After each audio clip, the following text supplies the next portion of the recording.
A retired Sioux Falls banker says he is still honored to be the Grand Marshal of this year's St. Patrick's Day Parade, even though there will be no parade to lead this year. The Chamber of Commerce canceled this Saturday's parade because of concerns over coronavirus. Grand Marshal Bill Baker says it's a wise decision to cancel to protect the public. It's just the kind of positive reaction you'd expect from someone who's been a vital financial and volunteer leader in the community, as Perry Groton finds out in tonight's Eye on KELOLAND. Bill Baker retired as CEO of First National Bank in downtown Sioux Falls in January. But the friendships he forged here through the years compounded with interest. The community of Sioux Falls and the First National Bank in Sioux Falls have been a labor of love for the Baker family for over 100 years. Baker's leadership within the community made him an easy choice to be this year's St. Patrick's Day Parade Grand Marshal.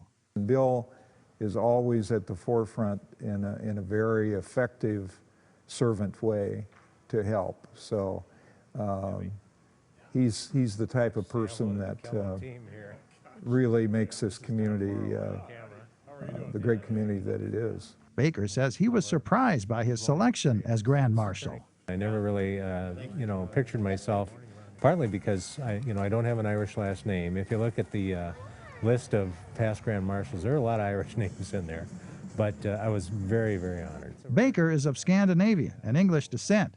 He spent most of his life bing he had no Irish ancestry. My sister, a year ago for my birthday, or maybe 2 years ago, bought me a Ancestry.com kit, and I sent it in, and I'm 13% Irish, which was a nice surprise too. The St. Patrick's Day Parade is a celebration of Irish heritage throughout Sioux Falls, including the Baker bloodline, which stretches deep into the history of this bank. Look at the people around here, the ones that they employ to do this good work.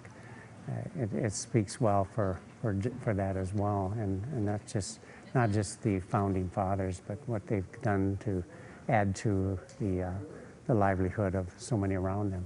Baker's great-grandfather was an early president of First National Bank. A total of 4 generations of Bakers have been in charge of the bank for over more than a century. You know, there's a separate and unique story for each generation, of course, but as you reach the age where you become more aware of the institution and the role that it plays in the community, you realize there's a wonderful opportunity here. The Baker legacy at First National Bank hasn't ended with his retirement. Yeah. A 5th generation, his daughter Maggie, is the manager of the personal wealth team. I grew up saying I wanted to come work at the bank, and mostly that was just because I had a dad who said he loved his job, and so I thought for someone to love their job this much and live it out and be able to love work and love family and balance it all, that's exactly what I want to do for my family. So Baker says it's sad that a beloved tradition like the St. Patrick's Day Parade won't be taking place this year, but civic pride will persevere in spite of the parade's cancellation, because a strong sense of community isn't defined by any one-day event. Really a wonderful thing that Sioux Falls has and has had going for so long. And, some of it we tend to take for granted, but this doesn't happen in every community. It's really exceptional. With Eye on KELOLAND, I'm Perry Groton. Well, even though there is no St. Patrick's Day Parade this weekend, Baker will still be celebrating with his family. Saturday is his 60th birthday.